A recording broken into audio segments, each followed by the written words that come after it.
2025 was a year of massive, massive change. We saw AI takeovers, mass layoffs, huge career shifts, job shifts, university changes, H-1B visa changes, tariffs. It was just a crazy year.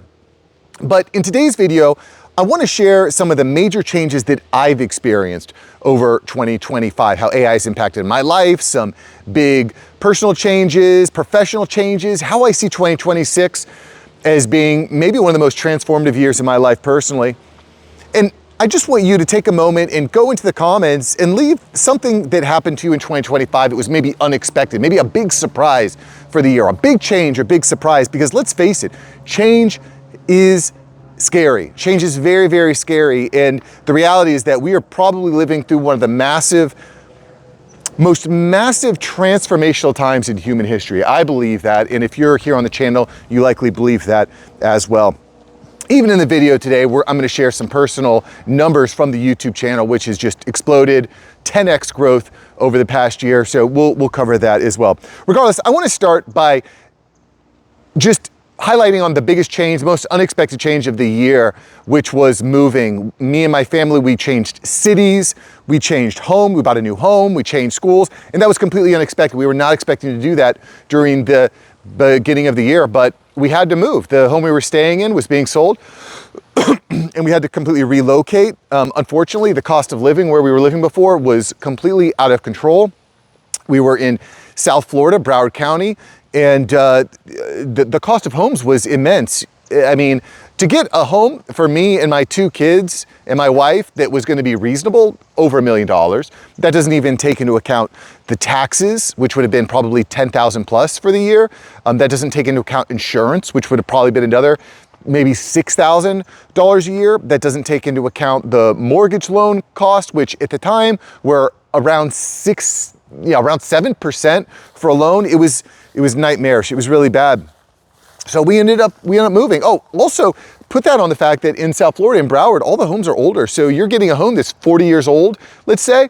That's about the time where all your appliances start breaking down. You need a roof replacement. It was a problem. So anyways, we moved and we were very, very scared. I'm more okay with change, and your risk tolerance may be more like mine, or maybe it's more along the lines of my wife. My wife was very, very afraid of change. And one of the things that I'm just gonna share on a personal basis is that my faith in God, in Jesus, I think really helped bring a peace in the chaos. And you know, whether you believe or not, that's your prerogative, that's fine. But personally, that's kind of played a big part. I don't think I would be here today without the Lord's help.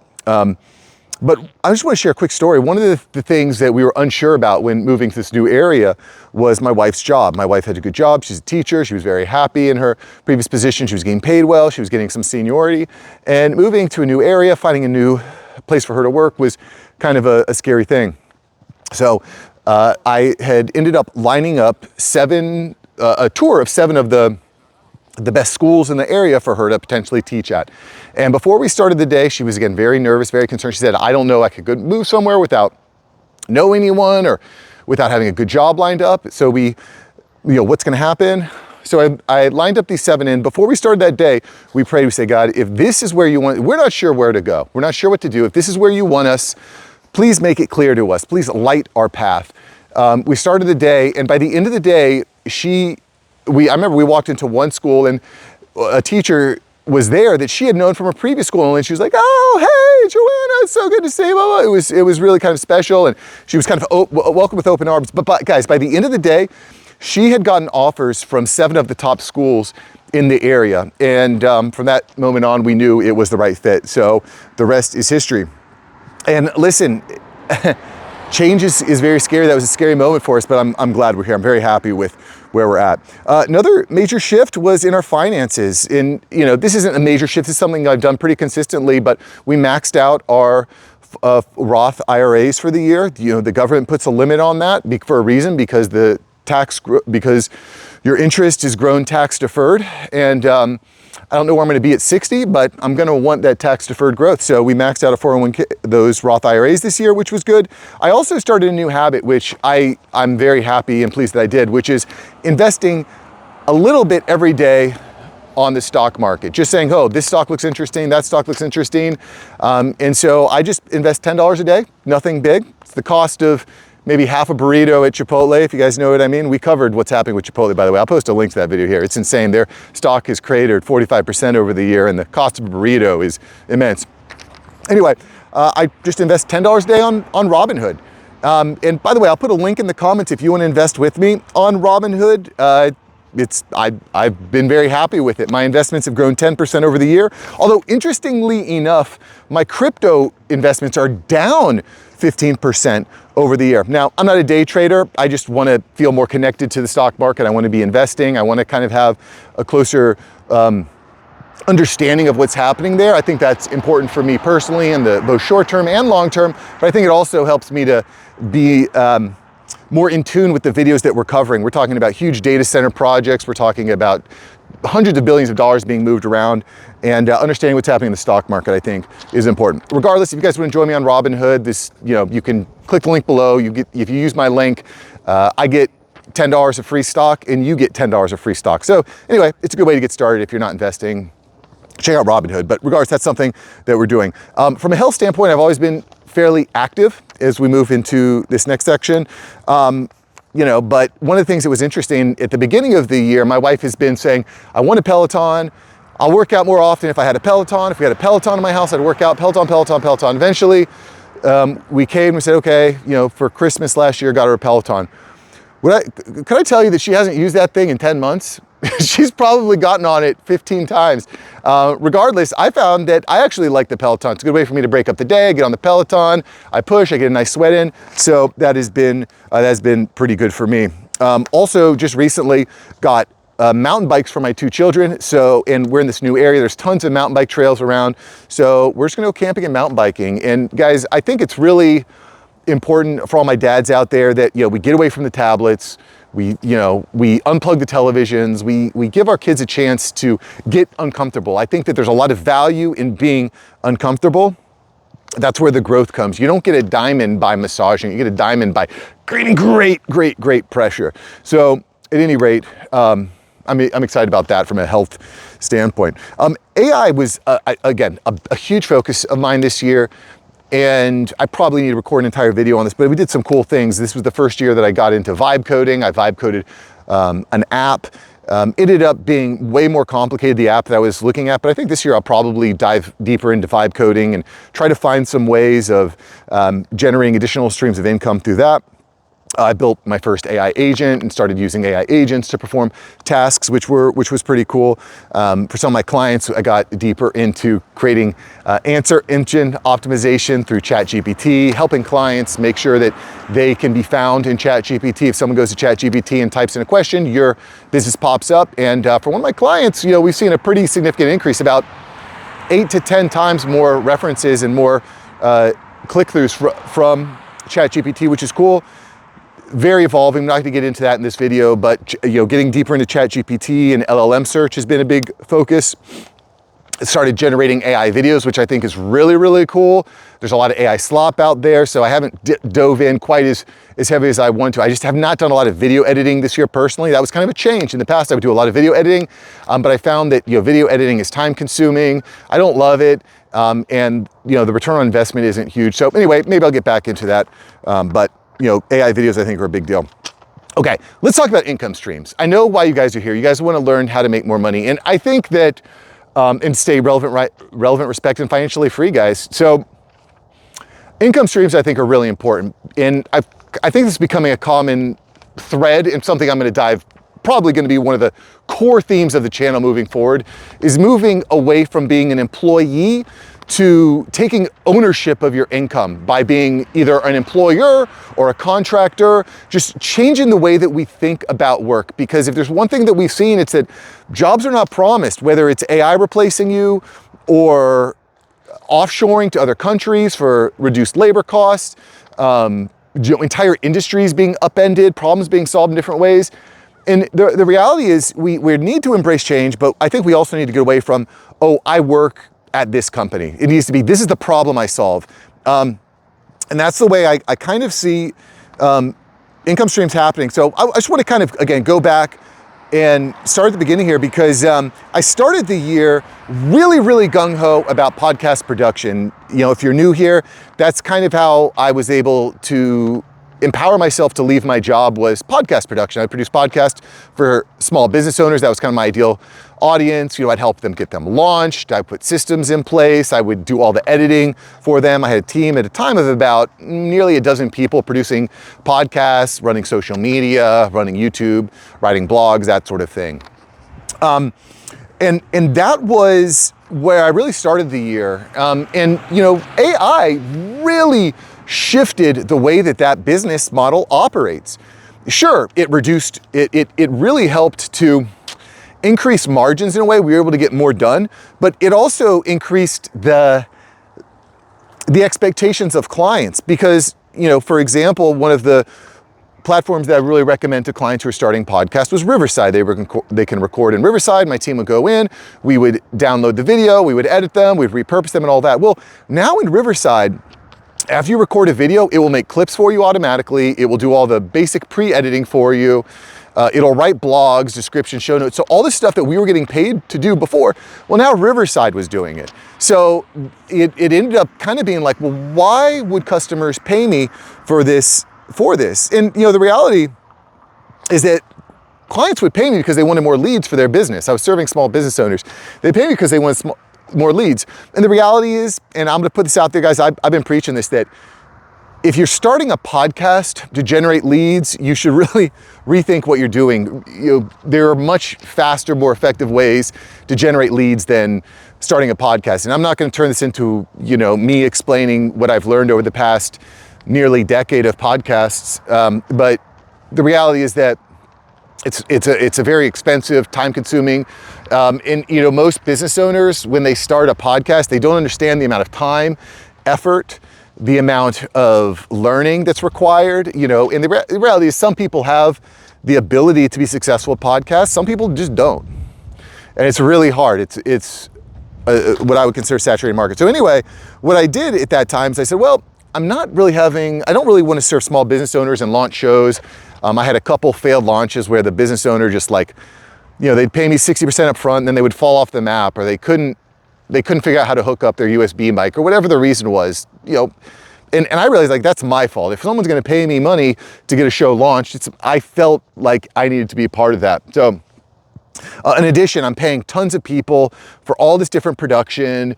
It was complicated. Sometimes people would mess up, or they'd be late, or they'd be slow. And it was just, it's a very frustrating business model.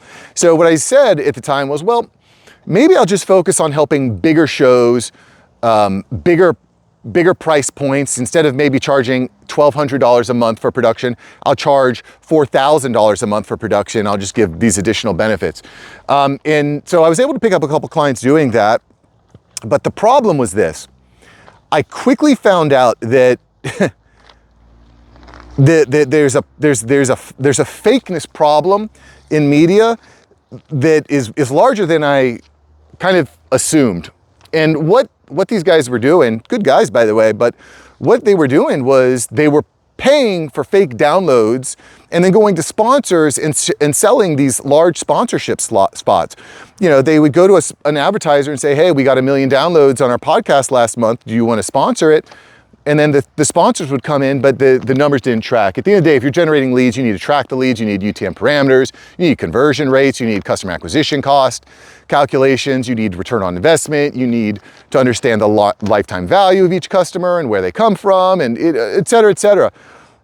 And I was like, this is kind of gross, the way that these podcasts are operating. And by the way, there are some very large podcasts out there, quote, very large, that are doing the same thing. And there's this idea that, well, we're gonna fake it till we make it.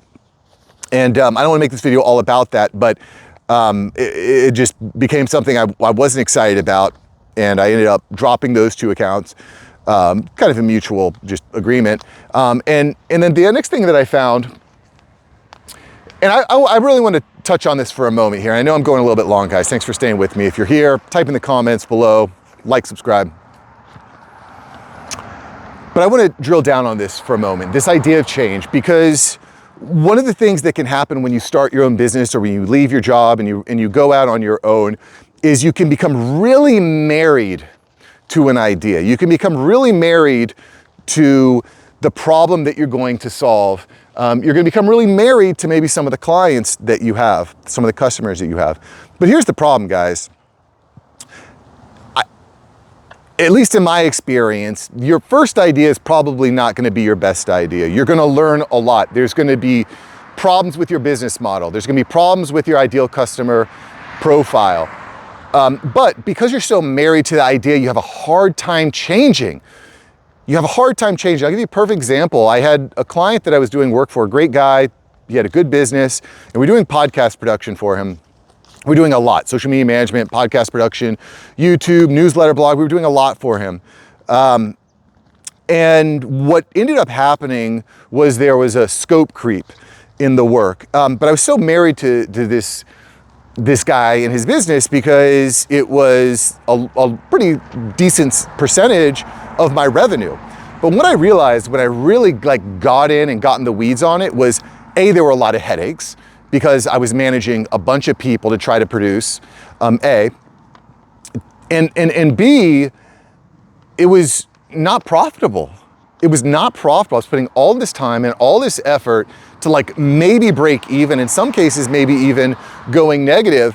And I was just in this place where there wasn't much of a way I could increase the cost structure for him because the benefit that he was looking for didn't make sense. Honestly, it would probably have been better to say, hey, let's scrap all this, let's scrap the $5K a month and just allocate that to running ads to your program. We would have generated a lot more leads that way, but hindsight's 2020.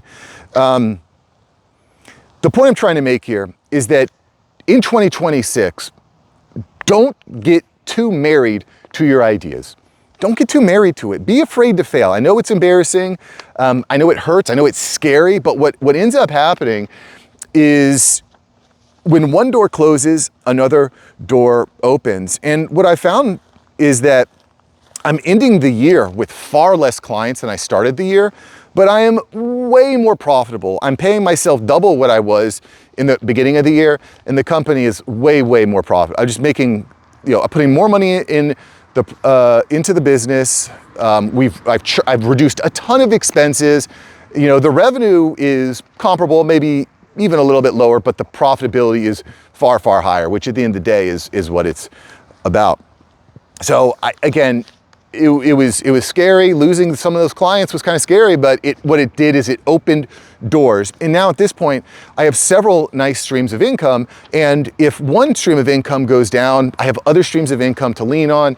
And I think that puts me in a good place. If I said, okay, well, these 30 hours a week that I was spending here, now I can just shift them over to here. I know that I can grow that. So that's, I think, a positive thing. That would be the biggest message I would have for you, especially if you're thinking about leaving a job or having a career shift. Recognize that your first career shift might not be the right one, and you may need to be flexible and just continue to learn and change, especially in 2026 with all the changes to the way that we interact as human beings with AI and so on and so forth. It's only gonna leave the necessity for more change. Okay, and the last thing I want to touch on here is YouTube, because YouTube I just love YouTube so much, and it's not for everybody. Trust me, it's not. A lot of people, when they come to me and ask me about starting on YouTube, my first piece of advice is, maybe not. Are you prepared to make 100 videos and make $0 and actually go into the negative trying to learn it? If the answer is no, then it might not be for you. But I've produced over 1,500 videos just on this channel alone, and I'm more in love with YouTube than ever. And I just want to give you a quick look down what happened this year, because this year was a big inflection point for me and for YouTube. I started the year by producing videos that were more produced, they required more editing, specialty thumbnails, all this stuff, and I was inconsistent at best, and it wasn't really working. And by the way, this is a huge problem, I think, for a lot of YouTubers, is you keep beating because there's this idea that, well, if you keep doing it, if you stay consistent, the good stuff will happen. And that's true. You need to be able to push through the tough times, but you also need to be willing to say, this isn't working, I need to change something, because it's not always a you problem. It just might be the way that you're looking at it, at your content creation. Anyway, it was expensive and inconsistent. And I just want to kind of juxtapose what happened on my personal YouTube channel over the first 6 months of the year versus the previous 6 months. So in the first 6 months of the year, I got 200,000 views, 3,000 hours of watch time, 400 subs, and $500 in revenue from AdSense. Okay? Those numbers completely exploded over the past 6 months when I shifted to this more walk and talk style, really telling story, really looking at what's happening in the news, really focusing on the hooks, testing different thumbnails. It just really changed because over this last 6 months, we increased from 200,000 views in the first 6 months to 600,000 views. We tripled our view count, okay? We went from 3,000 hours of watch time in the first 6 months to 37,000 hours of watch time over the last 6 months. That's a 12x increase in watch time. We went from 400 subs in the first 6 months to 5,300 subs in the previous 6 months. That's a 13x increase in subs. Thank you so much for being here, by the way. I feel very honored to have you here. We went from $500 in revenue over the first 6 months to $2,800 revenue over the past 6 months. That's a 5.5x increase in revenue. So long story short, a fundamental shift in the way that I've handled YouTube and the way that we've engaged with each other has led to a very dramatic increase in the impact that we're having, the way that we can impact men to be relevant, respected, and financially free. And it doesn't just stop there, guys. Even daily videos are shifting. You know, we're finding lanes because one of the things that I found when I first started this channel, and I covered this in more length in a video a couple days ago, I'll post a link to it here, was that if I come on and I just talk AI doom and gloom and just talk about how horrible things are, people will click, people will watch, people like the conflict. People are more likely to click on a thumbnail because of pain than success. And, you know, that's part of it. You know, we need to get people to watch, but I didn't want to become a channel that was all about the end. It was all about doom, because I'm actually optimistic. I think there's a lot of great things coming. And so I've kind of shifted the way that we look. I don't want to just focus on the negative all the time, guys. I don't want the comments to be a bunch of guys just screaming about how terrible everything is. There's bull crap out there, guys. There's a lot of problems, but I do think that there's going to be opportunity. What am I even doing this for? What are we actually here for on this earth? Is it just to complain about how terrible the life is? I don't see it that way. I want to have a positive impact. I want to say, here's the problem. And that's why I cover the way that AI and the job market, H-1B visa programs, and all these things are shifting, because these are existential threats to your ability to remain relevant, respected, financially free. But you have control. You can take the bull by the horns. You can take control. You can improve your life. I believe that. I believe that very, very strongly. But it requires accepting and becoming more comfortable with change. 2025 was a huge year of change. 2026 is going to be change on steroids for me, for you. Massive change everywhere. And I would encourage you, after a year is over, it's easy to just be like, wow, time flew by. But take a moment and think about 2026 and think about what's happened, and go in the comments below and type in something that was surprising to you, something that changed that was surprising to you. Because while time flies, while things move, a lot of stuff happens. If you don't take a moment to recognize it, you miss it. You miss the value points. Guys, I'm very excited about 2026. Lots more videos coming. Thanks for liking and subscribe to the channel, and I will see you in the next video. See you, boys. Peace.